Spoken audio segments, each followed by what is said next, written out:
La divination chez les Assyriens et les Babyloniens, par le docteur Georges Contenot, conservateur des Antiquités orientales au musée du Louvre. Payot, Paris, 1940. Deuxième partie. Chapitre 2. Oracle, nécromancie, oniromancie et incubation.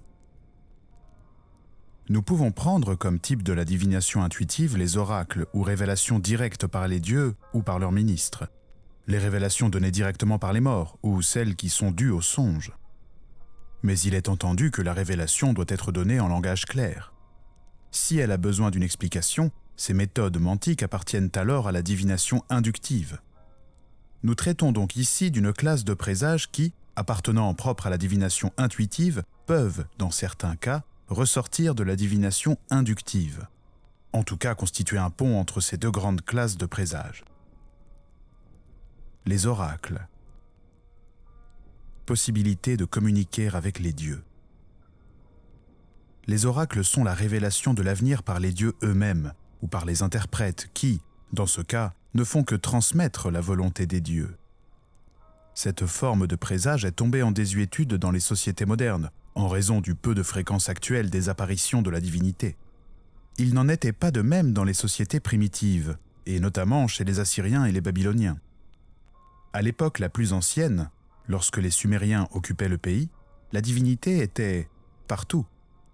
Dans le grand poème de Gilgamesh, héros national qui a sa correspondance dans le Samson biblique et dans l'Hercule grec, nous avons dit que les dieux vivent côte à côte avec les mortels. À voir Gilgamesh accomplir des actions d'éclat, la déesse Ishtar s'en éprend, lui propose de devenir son amant. Au cours du récit, Gilgamesh rencontre le dieu Shamash. Il s'entretient avec lui. Ce que nous nommons le merveilleux n'existe pas comme tel pour les anciens Sumériens. Entre le divin et l'homme, il n'y a pas de frontière. Il n'y en a pas non plus dans le monde terrestre entre l'homme et ce qui l'entoure. Un poème religieux peut rapporter comme chose naturelle que le dieu Nin-Urta, lors d'un combat fameux, fut aidé par certaines pierres agissant comme des êtres animés, alors que d'autres se déclarèrent contre lui. Les génies mi-hommes, mi-animaux, dont les Sumériens connaissent la filiation, ne font que consacrer une croyance à la possibilité de croisement entre les humains et le monde animal, croyance qui n'a pas disparu chez les Grecs et dont la mythologie, plus prolixe, a légitimé l'existence par de nombreuses légendes. Bref, à ce moment, l'homme sent mal ses limites, et pour lui, la divination par les oracles n'a pas besoin d'être démontrée. Par définition, les oracles par apparition divine se rapportent à des cas précis. On ne peut les réunir en un livre de recettes en vue de l'avenir. Ils ne valent que pour la circonstance qui les a provoqués. Or, si la littérature acadienne a conservé avec soin des oracles, nous voyons que cette méthode mantique n'est en somme utilisée que pour les rois et les grands personnages, ou pour le bien de l'État. Du moins, dans les rapports parvenus jusqu'à nous, car il est vraisemblable que nombre de personnages de second plan furent favorisés, eux aussi, d'apparitions divines qui les ont éclairés sur l'avenir. Mais le cas étant particulier, son objet étant de peu d'importance, il n'y a pas eu lieu d'en tirer une loi, et le tout a sombré dans l'oubli. Oracle délivré au roi d'Assyrie. Pour l'époque où nous possédons une littérature abondante, celle de l'Assyrie sargonide et de l'Empire néo-babylonien, et où la divination a été l'objet, à la cour des rois, d'une organisation méticuleuse dont le témoignage nous reste, nous possédons un beau dossier d'oracles délivré au roi d'Assyrie. L'un d'eux est un message d'Assur, qui dit avoir entendu les supplications du roi Assaradon depuis la grande porte des cieux. Les ennemis du monarque seront anéantis, car Assur lui-même fera pleuvoir sur eux des pierres meurtrières. Il remplira le fleuve de leur sang. Mais le roi, en retour, fera montre de gratitude et célébrera son triomphe en offrant des sacrifices et en répandant des libations. Vient ensuite un message d'Ishtar d'Arbel. La déesse insiste sur les bienfaits qu'elle a eus pour le roi. Début de citation. Ne t'ai-je pas facilité l'entrée en Assyrie? Ne l'ai-je pas livré entre tes mains? Ton ennemi, ne l'ai-je pas vaincu? Ne l'ai-je pas repoussé? Fin de citation. Elle aussi termine en demandant des libations, notamment des libations de bon vin. Une autre consultation, due à la voyante Baïa, sera donnée à la fois d'abord par Ishtar, puis par le dieu Nabu, dont le culte tendait à remplacer celui de son père Marduk, le dieu suprême de Babylone. Début de citation. Ne crains pas, Assaradon, C'est moi, ton Seigneur, qui te parle.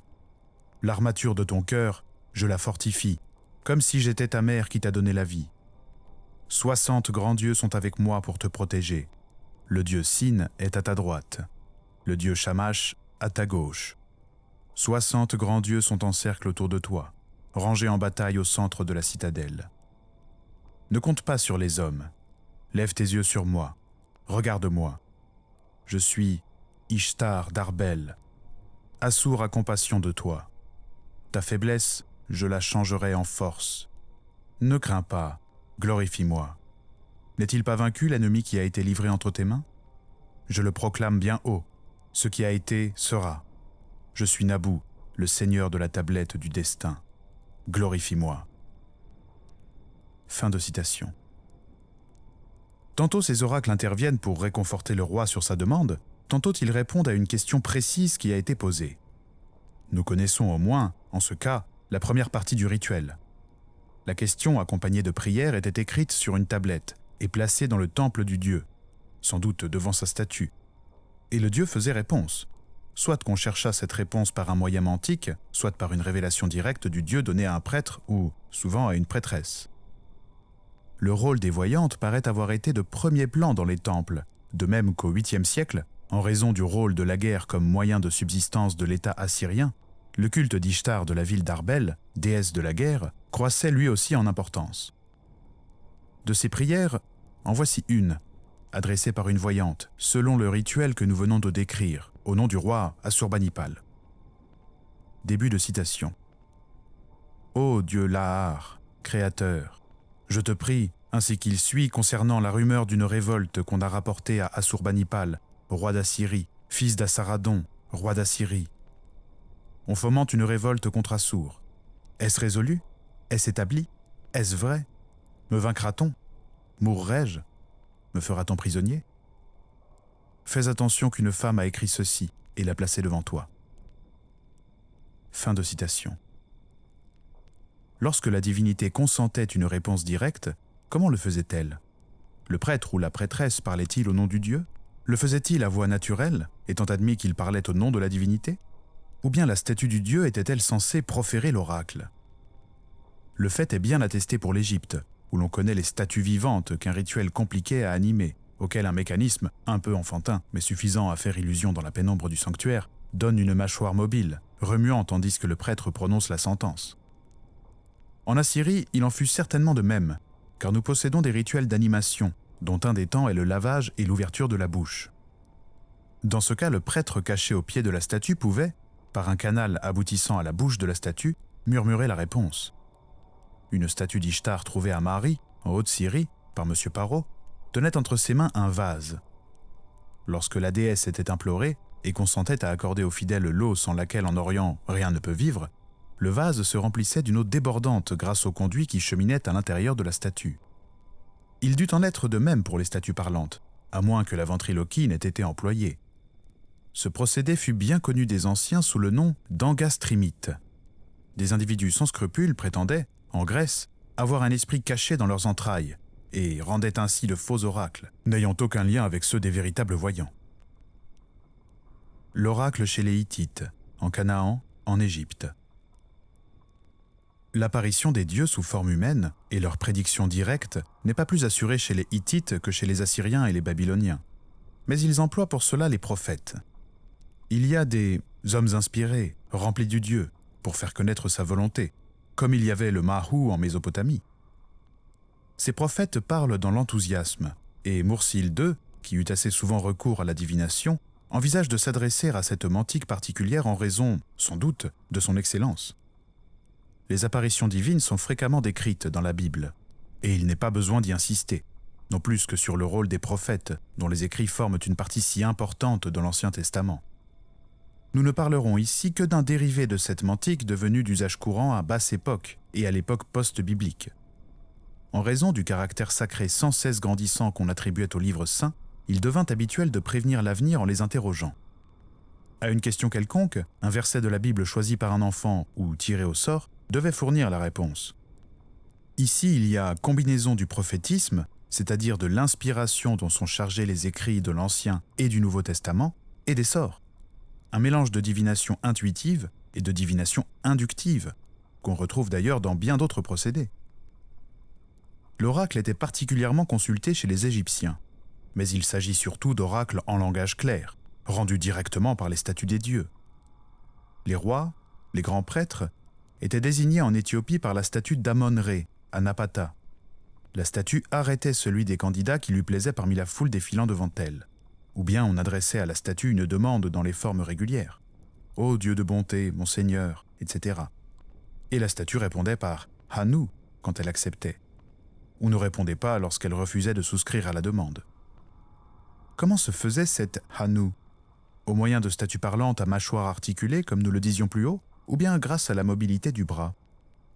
Cette dernière hypothèse a dû se réaliser, puisqu'à la 21e dynastie, le pontife Païnosème, chargé d'enquêter au sujet d'une accusation, déposa devant la statue 2 tablettes.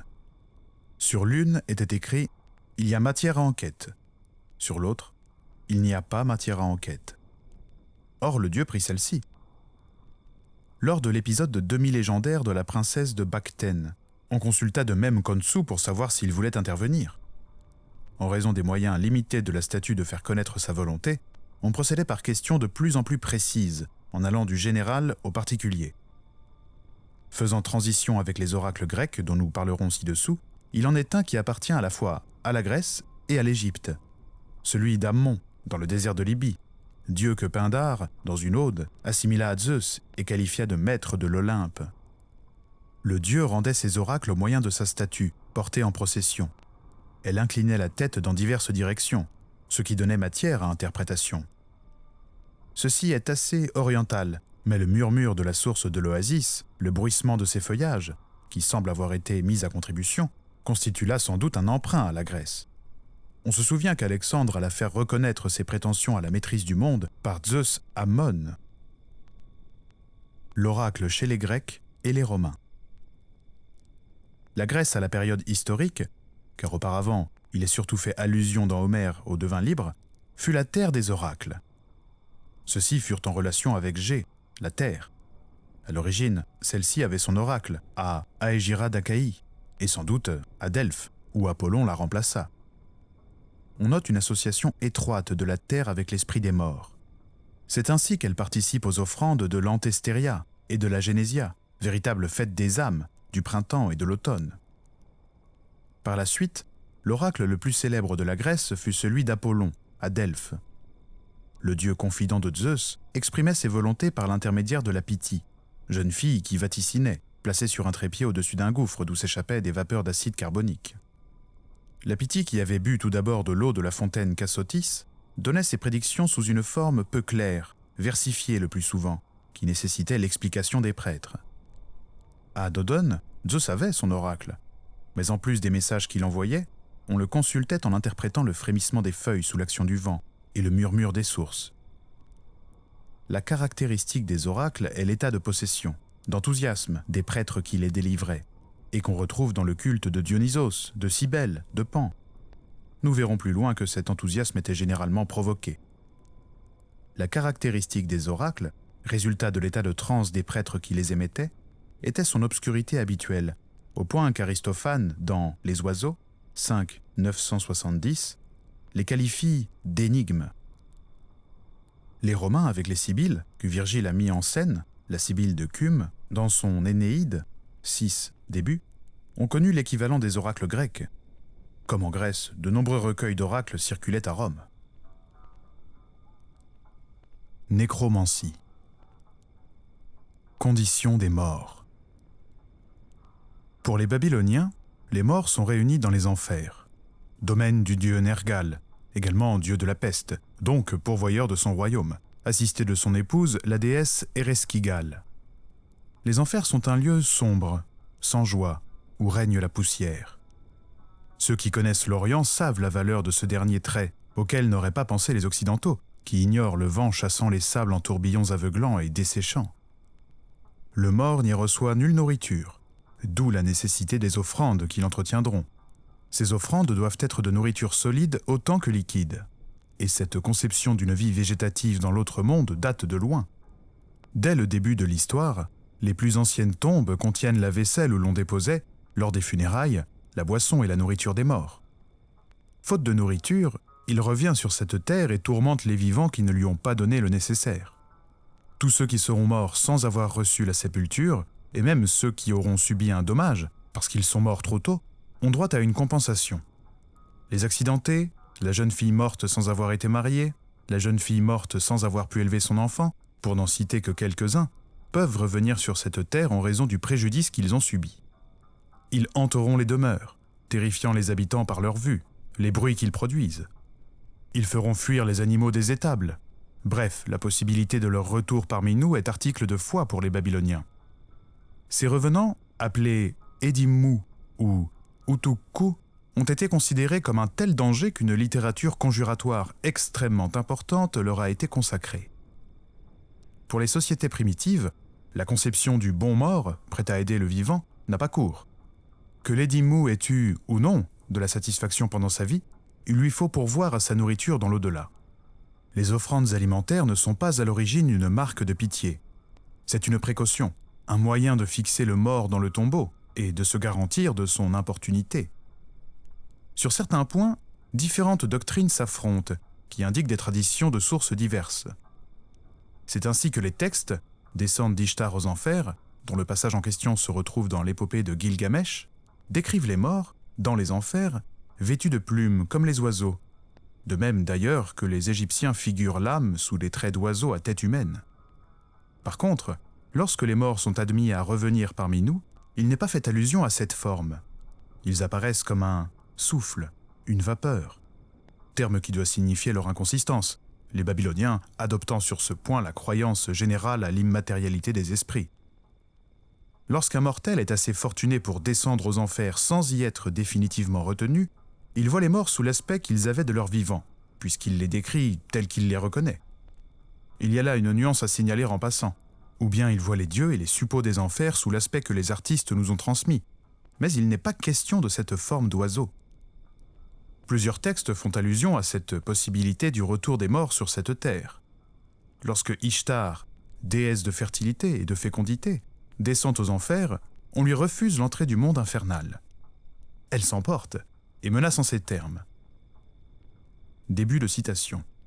« Je briserai la porte, je briserai le verrou, je briserai le seuil, j'arracherai les vantaux, je ferai remonter les morts, mangeurs de vivants, et les morts dépasseront en nombre les vivants. » Fin de citation.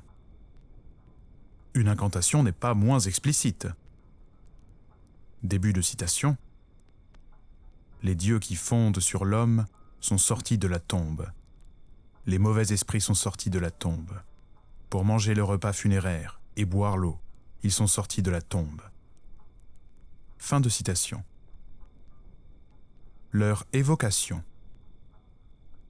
Puisque les morts peuvent revenir sur la terre sous la forme de spectres, que les destinées de l'humanité sont arrêtées dans un autre monde que le nôtre, il était naturel de penser que le mort était capable de révéler non seulement ce qui se passait dans l'endroit qu'il habitait, mais de donner des conseils sur ce qu'il fallait accomplir ici-bas, d'où la possibilité d'avoir des oracles par leur entremise. Leur évocation en vue de ces révélations est la nécromancie, et leur apparition, comme celle des dieux, peut avoir lieu soit lorsque nous sommes éveillés, soit pendant notre sommeil. L'évocation des morts, ici nous touchons à la magie, dont nous ignorons le rituel, appartient chez les Babyloniens à des prêtres religieux spéciaux, ceux qui font surgir les esprits des morts. Un exemple célèbre d'apparition recherchée, souhaitée, nous est donné par le poème de Gilgamesh, et clôt le récit.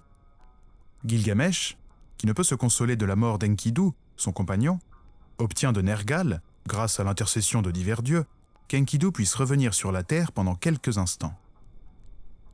Début de citation. Le preux héros Nergal ouvrit le trou qui communique avec les enfers. L'esprit d'Enkidu, comme un souffle, sortit des enfers. Gilgamesh et lui entrèrent en conversation. Fin de citation. Gilgamesh demande à son ami de lui décrire la vie dans l'au-delà. Enkidu s'en défend pour ne pas l'attrister. Pressé de questions, il lui révèle la triste condition des morts, notamment de ceux qui n'ont personne pour assurer leur culte funéraire. Début de citation. Celui dont l'esprit n'a personne pour lui rendre un culte, l'as-tu vu ? Je l'ai vu. Il mange les restes des marmites et les détritus des plats que l'on jette à la rue. » Fin de citation. À la nécro-oniromancie se rattache le curieux texte du 8e siècle auquel nous faisons allusion ci-dessus. Il nous explique comment un roi assyrien s'étant rendu dans un sanctuaire de la déesse Allatu, déesse des enfers, sollicita la faveur d'un songe. Il se coucha et vit une vision de nuit dans son rêve. Il descendit dans la terre. Suit le récit de ceux qu'il rencontre aux enfers. Divinités, génies, monstres, le tout conforme aux représentations que les artistes assyriens et babyloniens nous ont laissées de ces personnages. La nécromancie en Israël et en Phénicie. La nécromancie est attestée aussi chez les peuples voisins de la Syrie, d'abord chez les Hébreux. Un épisode bien connu est celui du roi Saul, consultant la prophétesse d'Endor, la nuit qui précéda sa défaite et sa mort sur le mont Gilboa, et la pressant d'évoquer un esprit, malgré la défense que lui-même en avait faite. Début de citation. Alors, la femme dit : « Qui veux-tu que je te fasse monter ? » Et il répondit : « Fais-moi monter Samuel. » Et quand la femme vit Samuel, elle poussa un grand cri, et elle dit à Saul : « Pourquoi m'as-tu trompé ? Tu es Saul ?» Et le roi lui répondit : « Ne crains point, mais que vois-tu ? » Et la femme dit à Saul : « Je vois un Dieu qui monte de la terre. » Et il lui dit : « Comment est-il fait ? » Elle répondit : « C'est un vieillard qui monte, et il est couvert d'un manteau. » Et Saul comprit que c'était Samuel, et il s'inclina le visage contre terre et se prosterna. Et Samuel dit à Saul : « Pourquoi m'as-tu troublé en me faisant monter ?» Fin de citation. La Bible, à maintes reprises, s'élève contre les évocateurs d'esprit, que l'on nomme les maîtres de l'aube, les nécromanciens, ceux qui hantent les tombeaux, et menace même de mort ceux qui s'adonneraient à cette pratique ou consulteraient de tels gens. Il est vraisemblable qu'une partie de la rigueur de cette défense tient au dommage que l'on inflige au mort en le troublant dans son repos, comme s'en plaint Samuel. Ce souci est exprimé également chez les Phéniciens.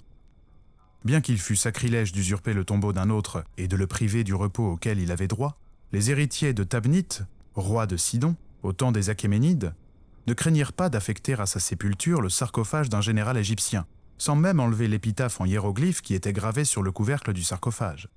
On se borna à inscrire, à côté, celle du roi défunt, en caractère phénicien. L'inscription objurgue les hommes à venir de respecter la tombe, et ajoute, se servant des mêmes termes que ceux dont s'était servi l'ombre de Samuel. Début de citation.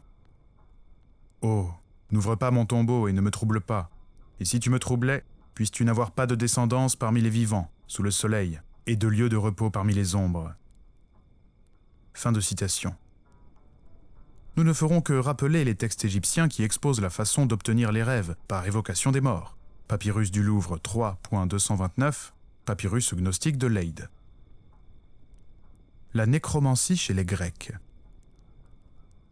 La nécromancie a compté les Grecs parmi ses adeptes, et nous en avons une bonne description dans l'Odyssée, lorsque Ulysse, sur les instructions de Circé, est averti de creuser une fosse, d'y répandre diverses libations, d'immoler béliers et brebis noires, ce qui fera accourir les ombres de ceux qui ne sont plus. On peut noter dans ce texte plusieurs points de rencontre avec la Babylonie, la détresse des morts en quête de nourriture, accourant comme des mouches à l'odeur du sang, leur troupe inquiétante se pressant vers le héros, comme lorsque Gilgamesh, averti de ce qu'il ne faut point faire pour ne pas irriter les morts, et le faisant de propos délibérés, s'en voit entouré et doit fuir. Tel quel, ce procédé métagnomique, bien qu'exceptionnel, est intéressant en raison de la documentation qu'on en possède. Il va sans dire qu'il n'a jamais connu l'importance de la méthode mantique que nous allons décrire. Fin de cette partie du 2e chapitre. Je vous rappelle que ce podcast est réalisé en toute indépendance et sans publicité. Aussi, je vous invite, s'il vous a plu, à le soutenir par un don en vous rendant sur la page Tipeee, dont le lien est en description. Je vous donne rendez-vous très bientôt pour la suivante, où il sera question de l'oniromancie.